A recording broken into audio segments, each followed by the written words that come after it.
Tayo'y nabubuhay na may sariling guhit ng kapalaran.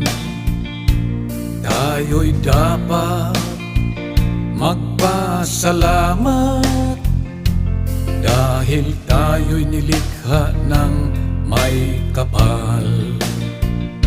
Sa iba, huwag kang umasa, magtiwala ka sa iyong kakayahan, pagkat dapat mong matutunan ang